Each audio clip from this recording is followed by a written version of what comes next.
Thank you very much for being with us. We're now joined by Dr. Oliver Frendo, who's a vet, and he's going to speak to us about CAP, or Common Agricultural Policy, and the proposed reforms.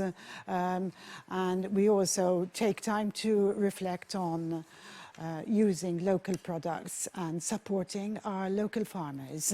Thank you very much, Dr. Frendo, for joining us today. First of all, we read quite a lot about CAP and the proposed reforms. For those who really don't know very much about it, can we very briefly explain what it's all about? Well, the CAP is the Common Agricultural Policy. It's the EU's basic law and legislation with regards to agriculture, and it is very influential in deciding what gets promoted, both financially and socially, and what is condemned. And what are your thoughts on the proposed reforms? Well, it's very early to know how exactly we'll be able to implement them locally. The CAP is a very large policy, and it's best suited to large mainland countries with lots of land. So it's always a challenge to try to implement to the local conditions where we have small-scale farming on a small island.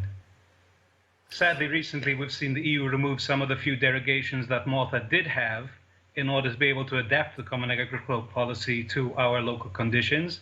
So that's certainly not promising. That said, they are pushing the concept, which they're calling the farm-to-fork strategy, which does seem to be somewhat recognizing the importance of local consumption of agricultural products, the need to reduce food miles, and the need to reduce food waste, which is greatly increased when you have food being shipped around multiple countries before it gets to where it's finally being consumed.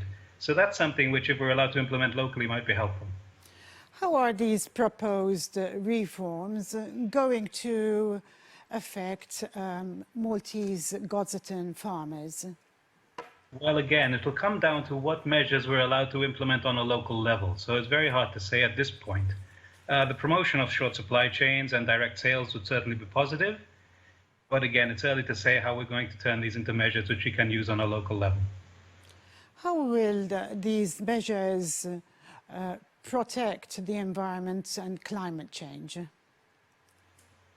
Well, on a local level, a lot of our natural environment, what we consider our countryside and our scenic natural areas, are based on soil retaining walls and tilled fields.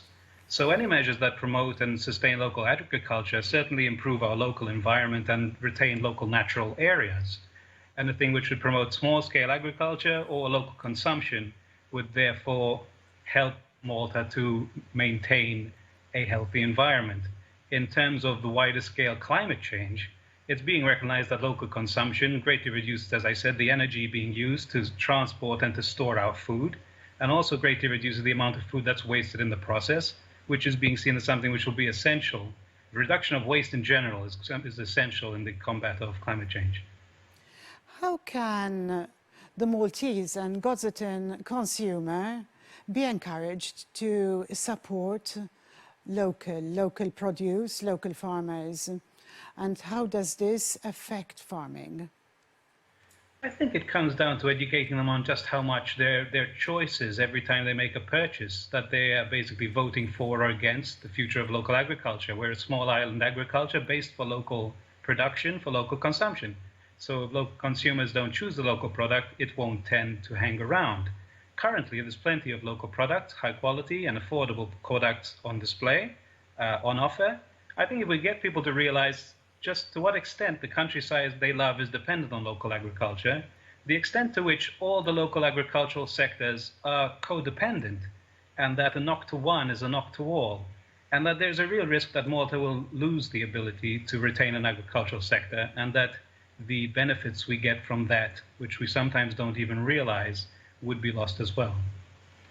Can we just refer to the transparency of the food chain? And I'm referring to local products. Well, when we speak about food chain transparency, it's about being able to trace the product from its origin to the point of its final consumption and have some idea of what places and processes it went through on the way.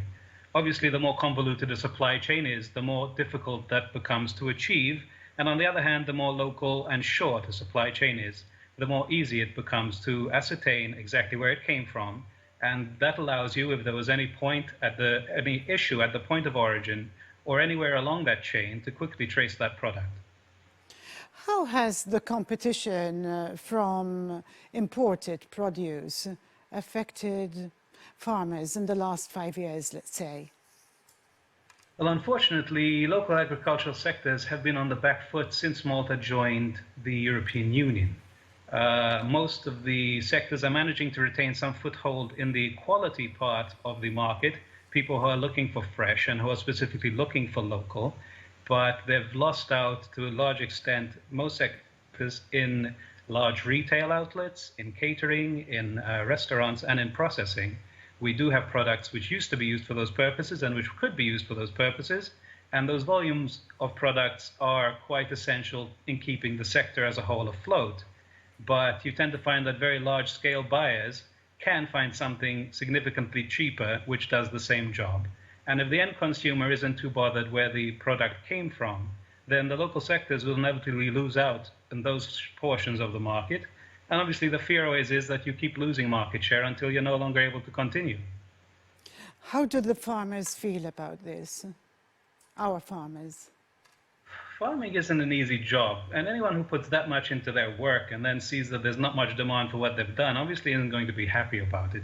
I suppose that coming from a time, most of our farmers coming from a time where that wasn't even a question, they've gone from a place where they didn't have to worry about competition to a place where they are being faced with competition which to some extent is unsurmountable. If other countries produce 1% excess, and that's sufficient to feed Malta for 10 years, as is the case with some large countries with pork, then if they have a little extra on hand, they can sell it at prices which the average producer simply can't consider. And obviously that's a bit defeating, but the truth is that the difference in price is cents, generally cents on the kilo. So to the end consumer, it's really not significant. If we can get the end consumer to specifically and knowingly choose local, they will not be any worse off monetarily with the amounts that they consume, and they'll be supporting hundreds of local families and multiple local sectors. In a recent study that we've discussed on a program in Maltese, the Maltese seem to prefer to choose something, a product that tastes good, rather than find out where the source is. What are your comments about this? Well, we certainly aim for a high-quality product in Malta. We don't have quantity, so we always need to go for quality. So the fact that Maltese people are looking for something tasty and fresh and flavorful, that works in our favor. That's not a negative thing. Perhaps Maltese people are so used to having fresh, local, tasty product that they just look for taste, and once that used to mean it was local, but that's no longer the case. We have all kinds of products from all over the world. And if you want to be sure you're eating local, you really have to look for it by the country of origin these days.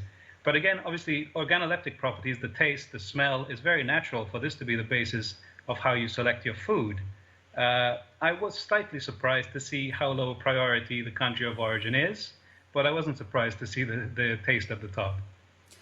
What do local farmers do to maintain competitive prices? Well, we have shorter supply chains. You'll find that if you go into a retail environment, or if you bring up a bunch of different Maltese online supermarkets and compare their prices on an agricultural product, you won't find any real difference in the retail price of most products unless they're on a special offer. You don't really find that at the retail level, Maltese products are that much more expensive. So it is possible to select them and still stay in the same budget range. Thank you very much, Dr. Frendo. I thank you for your time today again. Thank you. Good evening. Good evening.